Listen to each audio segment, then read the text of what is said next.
नमस्ते साथीहरू, म चाहिँ आज यो नयाँ तरिकाबाट चिकनको रेसिपी लिएर आएको छु र मैले यहाँ थोरै तेल राखिदिएको छु। साथीहरू, लगभग तेल चाहिँ यहाँ तातिसकेको छ। मैले यहाँ थोरै मेथी दाना राखिदिएँ, यसै गरी थोरै जिरा र यो तेजपात एउटा, मैले एउटा सुकेको खोर्सानी, यसै गरी मैले यहाँ करिब 2वटा मिडियम साइजको प्याज।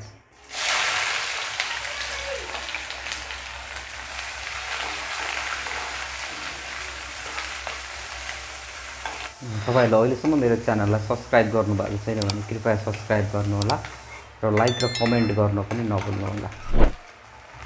यो प्याजको कलर चाहिँ हल्का ब्राउन भइसकेको छ, त्यसैले मैले यहाँ चाहिँ करिब 1 चम्चा जति अदुवा र लसुनको पेस्ट राखिदिएको छु।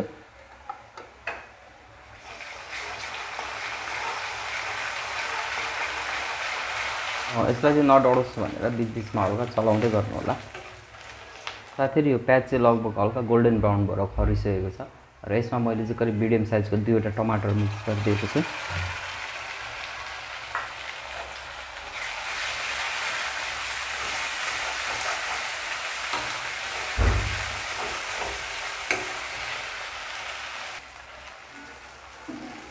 र साथीहरु, यसमा करिब यो आधा चम्चा जति बेसार, करिब 1 चम्चा जति जिरा र धनियाको धुलो र करिब आधा चम्चा जति चाहिँ यो काश्मिरी लाल मिर्च पनि एड गर्नु होला।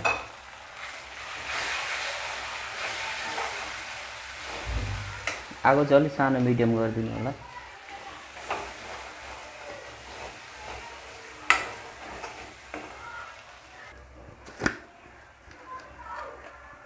र यसै गरी साथीहरु, यसमा चाहिँ थोरै आधा मात्रै नुन राखिदिनु होला। आधा नुन चाहिँ मासु राखेपछि राखिदिनु सक्नुहुन्छ।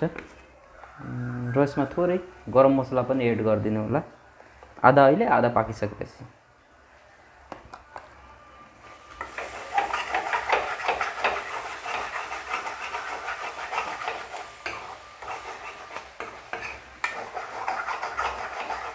मजाले मसलालाई भुट्ने। मैले चाहिँ यसमा एउटा जति यो अकबरे खोर्सानी पनि राखिदिएको छु।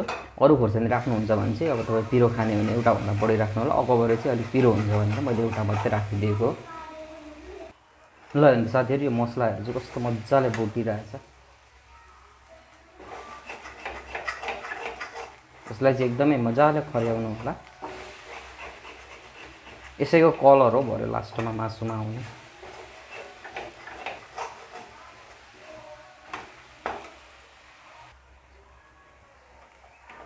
यो चाहिँ साथीहरु लगभग यसको यो मसला चाहिँ पाकिसकेको छ। मैले यसमा चाहिँ थोरै मनतातो पानी एड गरिदिएको छु।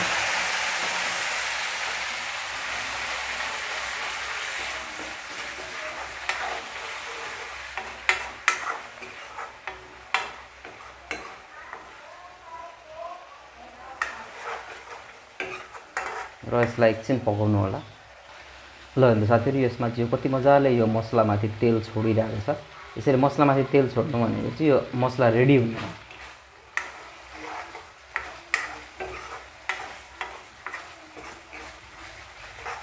र यो मसला रेडी भइसकेको छ। यसमा मैले फेरि अलिकति पानी एड गरिदिएँ।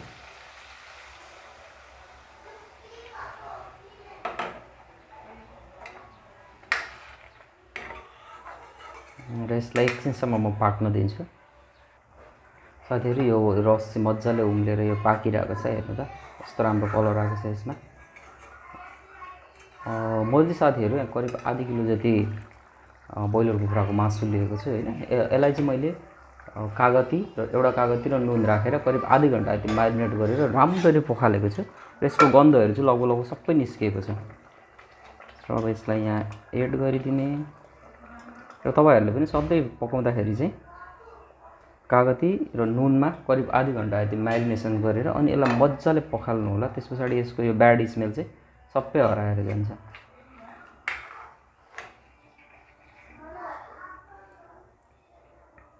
अब यसमा आगोको फ्लेम हल्का बढाउने र यसलाई मजाले पाक्न दिने।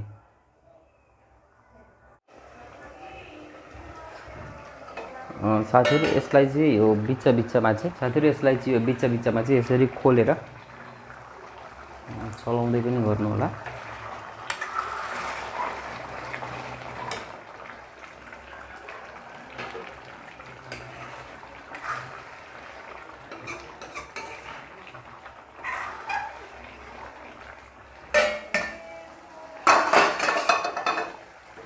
साथीहरू पानीहरू त निकै सुकिसकेको छ। मैले चाहिँ यसमा अघि थोरै मात्र नुन राखेकोले फेरि अलिकति यसमा नुन मैले एड गरिदिएको छु।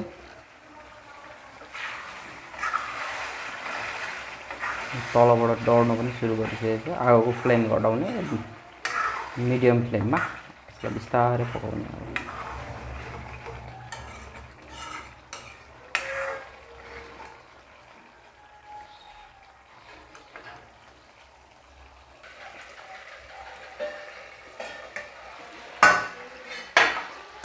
ल साथीहरू यसले कति मजाले यहाँ तेल छोडेर यो अब पाक्न लाग्दैछ।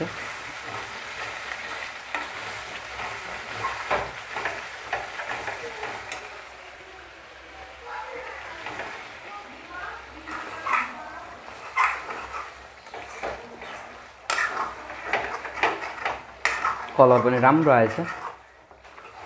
लाइक, सब्सक्राइब र कमेन्ट गर्न चाहिँ नभुल्नु होला साथीहरू। म यस्तै नयाँ रेसिपी ल्याउँछु तपाईँहरूको लागि।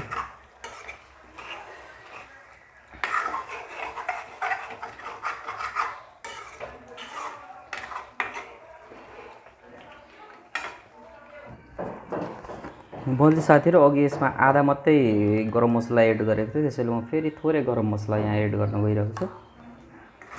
यसलाई राम्ररी चलाइदिनु होला।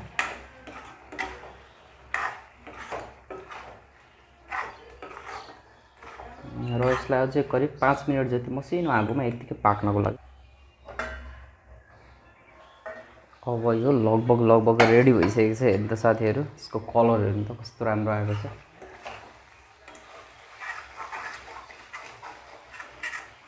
तपाईँहरू पनि यसरी नै पकाएर खानु होला। यो अलिक डिफ्रेन्ट ढाबा स्टाइल भन्दा पनि हुन्छ होइन। प्रायः ढाबाहरूमा चाहिँ यसरी पकाउँछ अरे।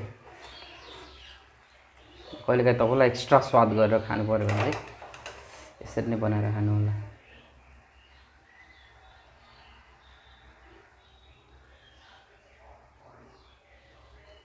हस्, धन्यवाद।